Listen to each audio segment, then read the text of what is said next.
All right. Some of you know my name is Chris Casaro. That's my persuasive speech. I have a lot of information, so I'll try to get through this pretty quick. I have a few quotes. Just raise your hands. Anybody heard any of these?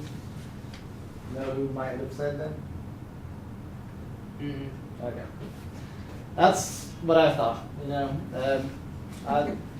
Some of you might have heard or seen this guy before. Just raise your hands who can tell me who he is.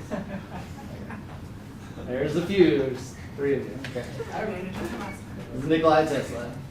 He is very influential. The things that he's come up with are the things we use every single day. When it comes to any kind of wireless technology, fluorescent lights, what I want to talk about really is AC versus DC. The electric that we use today is run off AC. So, I mean, you might find out pretty quick who I choose as my favorite inventor. The main points I'm going to talk about is this is a classic story about how the master becomes a student. Tesla was a better inventor. Light bulb was really Tesla's idea, and I want to let you know about the dedication to his work. According to scienceandhowstuffworks.com, it'll tell you about who the real inventor of the radio was: the radar, the X-ray, the laser, satellite technology, the electric motor, which, I mean, should really give the credit to the electric car to Tesla because he created the electric motor.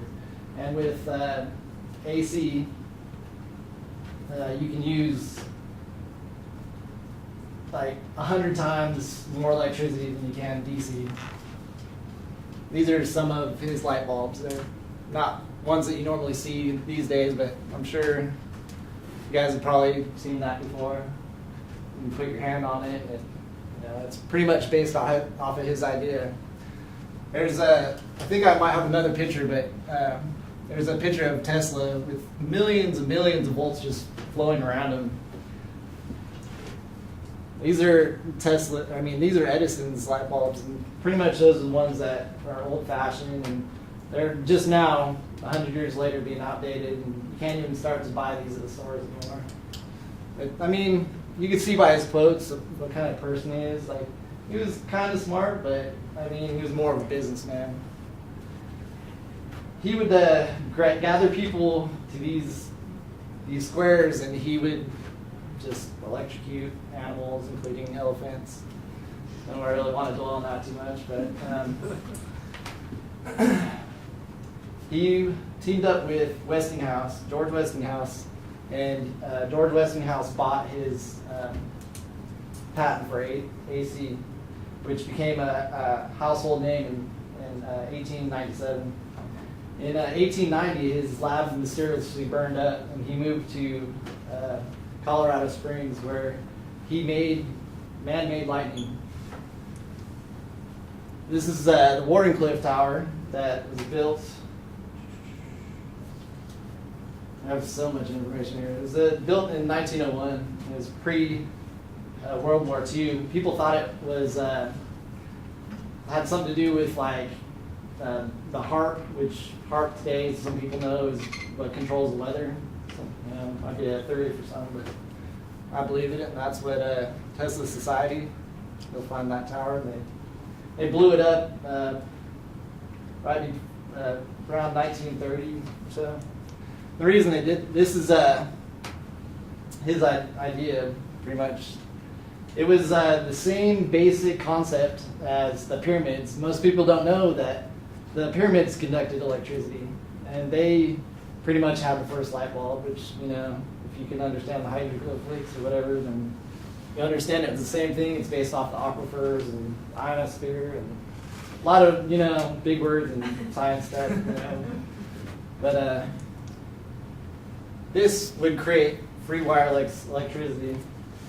Westinghouse, first, he bought his patent in 1888, so he funded another $150,000 to build this. And when he found out that there's no money to be made, especially because of Edison, kind of just blackballed him, and he didn't make a whole lot of money. And the main reason because of that was, it's really called the particle beam, or a proton beam. But what I don't want you guys to remember him for is what people call the death ray. And that's pretty much his downfall, is because, still to this day, the FBI and the CIA will not release this patent here. This is what this man should be known for. Just the other day, I was walking home and I seen a Tesla car. It's kind of cool. I was able to put it on there. The license plate is ZAP.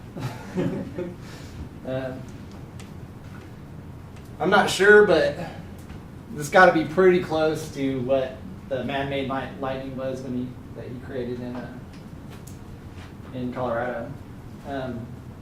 I know I'm taking a lot of time, so I'm trying to be real quick. But the three things that I want you guys to know about is the classic story of how the student became the master, how Tesla worked for Edison. Edison stole his idea. What do you think more than anything that Tesla did? Like, he was dedicated, to his work. He was never married. He was a very brilliant man. He rubbed elbows with quite a few big names like Mark Twain, George Westinghouse, J.P. Morgan, Albert Einstein. And I'd like to conclude that, he is responsible for so many things, and I just think it's ridiculous that nobody knows who he is. And that's why I'm making a point that, you all should tell somebody, he should be well known, and Edison should not. And if I have some time, I don't know if, I guess it won't play, but I had a video, and if I could get it to work, then I'll show you guys. But it's really cool. It's a rap between Edison and Tesla. I thank you, and that's the end.